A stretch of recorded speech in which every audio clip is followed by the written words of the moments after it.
కాసేపట్లో deputy CM Pawan Kalyan పిఠాపురానికి చేరుకోనున్నారు.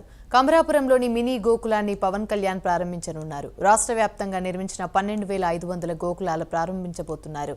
అలాగే పలు అభివృద్ధి పనులకు డిప్యూటీ సీఎం పవన్ కళ్యాణ్ ప్రారంభించనున్నారు. పాత బస్టాండ్ మున్సిపల్ ఉన్నత పాఠశాలలో జరిగే సంక్రాంతి సంబరాల్లో ఆయన పాల్గొనున్నారు.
రైట్గా ఇదే అంశానికి సంబంధించి మరిన్ని వివరాలు మా ప్రతినిధి కామేశ్వరరావు అందిస్తారు. కామేశ్వరరావు,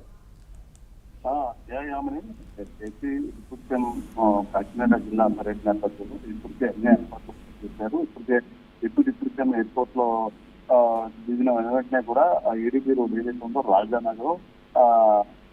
రాజానగరం, పెద్దాపురం, సామర్లకోట ఏడీపీ రోడ్ లో అయితే మాత్రం డిప్యూటీ సీఎం వస్తున్నారు. ఈ నేపథ్యంలో అధికారులంతా కూడా ఆయనకి పూర్తి స్థాయిగా భద్రతా ఏర్పాటు కూడా చేయడం జరిగింది. ఈ దేశంలో మొన్న మొన్న గేమ్ చేంజర్ మూవీ సంబంధించిన ఒక ఏడీపీ రోడ్ లో ఒక యాక్సిడెంట్ అయితే జరగడం, యాక్సిడెంట్ జరిగింది. 2 యువకులైతే చనిపోవడం, దానికి కూడా ఏపీ డిప్యూటీ స్పందించి గత ప్రభుత్వంలో రోడ్లన్నీ అస్తవ్యస్తంగా తయారై ఈ నేపథ్యంలో రోడ్లన్నీ కూడా మరమ్మతు చేయాలని చెప్పి తక్షణమే ఆదేశాలు అయితే ప్రభుత్వానికి అయితే ఇవ్వడం జరిగింది. ఈ నేపథ్యంలో మన ఏదైతే ఉన్న ఏడీపీ రోడ్డు స్థితిగతులను పరిశీలించేందుకు గతంలో అయితే ఆయన వచ్చే అయితే కట్టుపూడి నుంచి ఇలాగ గొల్లప్రోలు పిఠాపురం మీదుగా కాకినాడ పిఠాపురం చేరుకునేవారు. కాకపోతే ఈసారి ఏదైతే ఉందో రాజమండ్రి, రాజానగరం, ఒడిసిలేరు మీదుగా పెద్దాపురం, సామర్లకోట ఏడీబీ రోడ్లు అయితే మాత్రం ఆయన ప్రయాణం చేసుకుంటూ వస్తున్నారు. రోడ్ల యొక్క స్థితిగతులను ఎలా ఉన్నాయనేది అన్ని పరిశీలించారు. ప్రస్తుతం ఏదైతే ఉందో యాక్సిడెంట్ సంబంధించిన స్పాట్ కూడా ఆయన అయితే పరిశీలిస్తున్నారని చెప్పొచ్చు. దానికి సంబంధించి మరి కొద్దిసేపట్లో పిఠాపురం రూరల్ ఏదైతే ఉందో పిఠాపురం రూరల్ లో కుమారపురం గ్రామంలో అయితే మాత్రం డిప్యూటీ సీఎం మీదుగా గోకులం అయితే మాత్రం ప్రారంభోత్సవం చేయనున్నారు.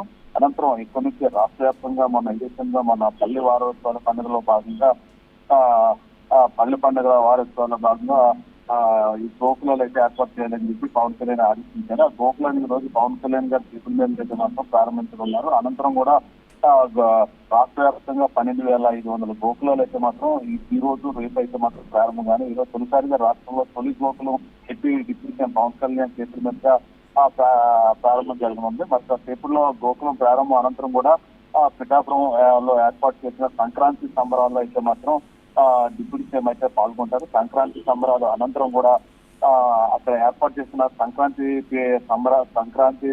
అంటే గోదావరి జిల్లాలో సంక్రాంతి అంటే పెద్ద వైభవంగా జరిగే పండుగ కాబట్టి ఇక్కడ పిండి వంటలు స్టాల్స్ ఏర్పాటు చేశారు. సంక్రాంతి వేడుకల అనంతరం కూడా ఆ స్టాల్స్ అయితే ఏపీ సీఎం అయితే సందర్శించనున్నారు. అనంతరం కూడా ఏదైతే పిఠాపురం మున్సిపల్ హై స్కూల్ ఏర్పాటు చేసిన సభలో ఆయన పాల్గొన్నారు. సభను ఉద్దేశించి సంక్రాంతి పిఠాపురం నియోజకవర్గం రాష్ట్రం మొత్తం కూడా సంక్రాంతి శుభాకాంక్షలు తెలుస్తూ రాష్ట్రంలో ఉన్న మొత్తం పరిణామాలన్నిటి మీద పవన్ కళ్యాణ్ అయితే మాత్రం బహిరంగ సభలో మాట్లాడుతున్నారు. ఇప్పటికే మొత్తం జిల్లా కలెక్టర్ షణ్మోహన్, ఆ జిల్లా ఎస్పీ విక్రమ్ పాటిల్ అన్ని ఏర్పాట్లు కూడా పూర్తి స్థాయిగా చేశారు. మనకు కొద్దిసేపట్లో పిఠాపురం రూరల్ గోకులం అయితే పవన్ కళ్యాణ్ చేతుల మీదుగా ప్రారంభమైన అనంతరం కూడా పిఠాపురంలో పలు కార్యక్రమాలు కూడా అభివృద్ధి కార్యక్రమాలు కూడా ప్రారంభం చేయనున్నారు. అనంతరం కూడా బహిరంగ సభ కూడా జరగనుంది. ఈ నేపథ్యంలో ఇప్పటికే మొత్తం కూడా ఏవైతే మొత్తం రాష్ట్ర పిఠాపురం నియోజకవర్గం అంతా కూడా ఒక సంతోషమైన వాతావరణం, సంతోషమైన కళ సంతరించుకుందని చెప్పొచ్చు. ఇంకా సంక్రాంతి 4 రోజులు ఉన్నప్పటికీ కూడా పవన్ కళ్యాణ్ మా పిఠాపురం రావడం వల్ల సంక్రాంతి మాకు 4 రోజులు ముందే వచ్చింది అని చెప్పి పిఠాపురం ప్రజానికి అంతా ఎంతో సంతోషం వ్యక్తం చేస్తున్న పరిస్థితులు మాత్రం ఇక్కడ ఉందని చెప్పచ్చు. మొత్తం కూడా ఇప్పటి నుంచి ఈ రోజు నుంచే మాకు సంక్రాంతి శోభ సంతరించుకుంది పిఠాపురం నియోజకవర్గానికి అని చెప్పేసి పవన్ కళ్యాణ్ అభిమానులకి చెప్తున్న పరిస్థితి ఇక్కడ ఉంది. Right, thank you.